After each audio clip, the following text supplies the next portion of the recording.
The answer is none. They're all perfect. Yeah, they're all perfect.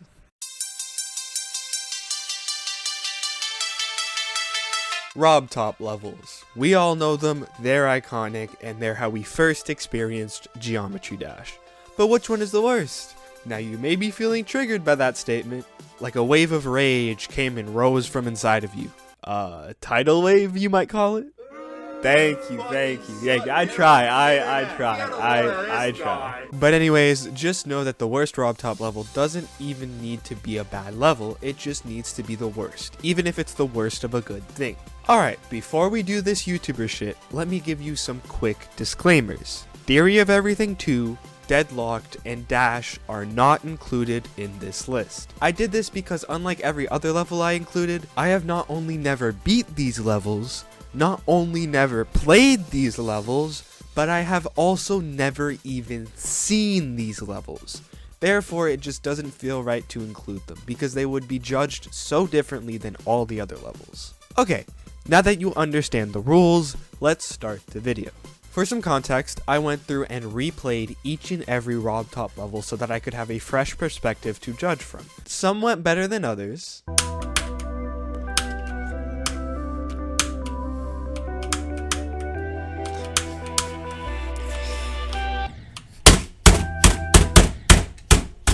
But regardless, I think I've done pretty well at sorting each level into groups, so let's very quickly go through these and see if we can identify the worst level. Let's start with...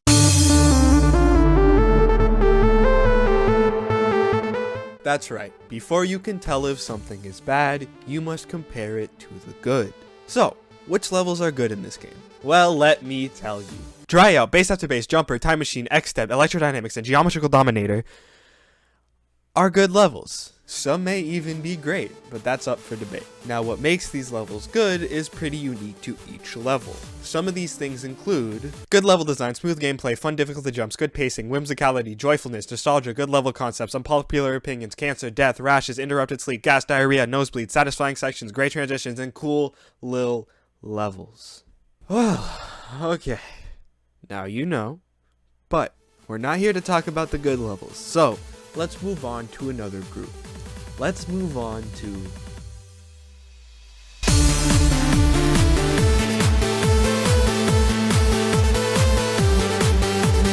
That's right, and thankfully there won't be as much rap god explaining on this one. In my opinion, after playing through all of the levels, there are 4 iconic levels, which are... No, we're not doing that again. But for real, which levels come to mind when you think Geometry Dash? Well, for me, it's the Big 3 and Finger Dash, which also happen to be some of the most solidly built levels in the game, which of course is a main reason they get to be iconic. The Big 3 of course being the first 3 levels, which is honestly kind of ironic because 7-year-old me had a very big beef with Polargeist. I did not fuck with Polargeist. But that's a common theme. Because you know what else I didn't fuck with?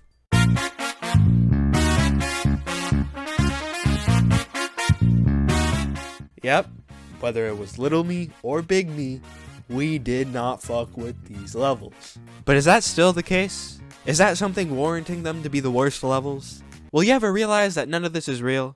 Well, come back to find out in an all-new episode of... Wake up. Wake up. Wake up. Wake up. Wake up. Can't Let Go and Clutterfunk, 2 levels where 2 different versions of me had beef with. But do we still have beef? Well, kinda. Little me hated Can't Let Go. I could not for the life of me beat it. It got so bad to the point where I said fuck it and skipped straight to X-Step. It tilted me so hard that I skipped 3 levels straight because I was not fucking with it. On the other end, when I was beating Geometry Dash on the PC for the first time 1 year ago by now, I spent so fucking long trying to beat goddamn Clutterfunk. I hated that level so much. So are any of them the worst? No. Do I still have beef with them?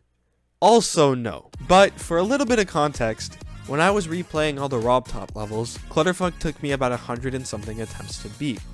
That's not so bad, right? Electrodynamix took me 10 attempts to beat. God, I love Geometry Dash.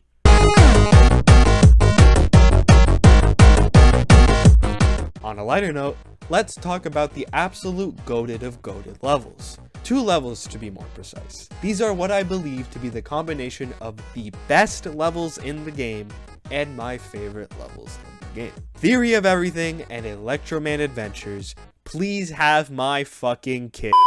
Hi, well rested Thep here.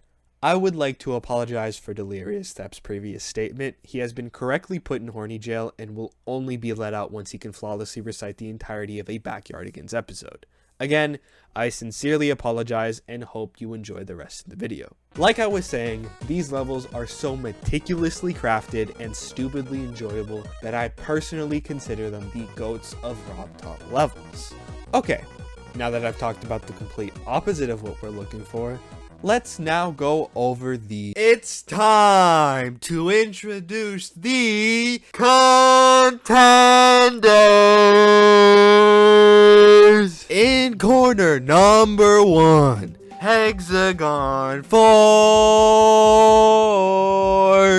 And in the opposite corner, his opponent... Wait, who is that again? Fuck, he seems so familiar. I just can't remember him. Yeah? A cheat sheet? Okay, thank you. Oh, my bad. And his opponent, Blast Processing. Let's send it down to the casters and start this fight. Thanks, Jim. Unfortunately, my partner is fucking dead. The mist caught up to him, so we'll be doing a solo cast. As we all know, Processing wasn't supposed to be Force's original opponent, but, well... something weird happened. Okay, next up. No. And ever since then, the switch happened, so let's get straight into it. Okay, there goes Force, straight off the rip.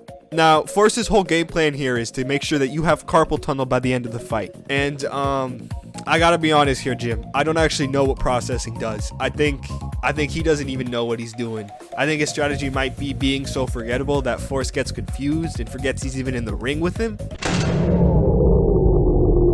Whoa. What's going on? Did they resurrect John?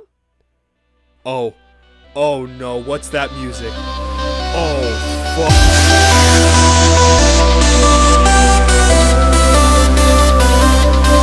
Oh my god, Cycles has entered the ring. He's got a chair. He's moving so slowly they don't know what to do. Oh my god, he's just knocked out Processing. That has to have been the slowest knockout I've ever seen, don't you think, John? John? Oh yeah, he's dead.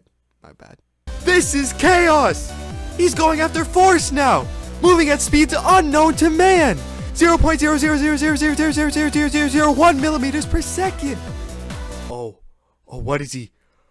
Oh my god, he's knocked out Force! I cannot believe it! We have a new reigning champion! Psycho! Whoa. Oh, sorry. I blacked out there. What the hell happened? Why am I in a commentator's booth? Anyways, the worst RobTop level, in my opinion, has to go to Cycles. Now, let me explain.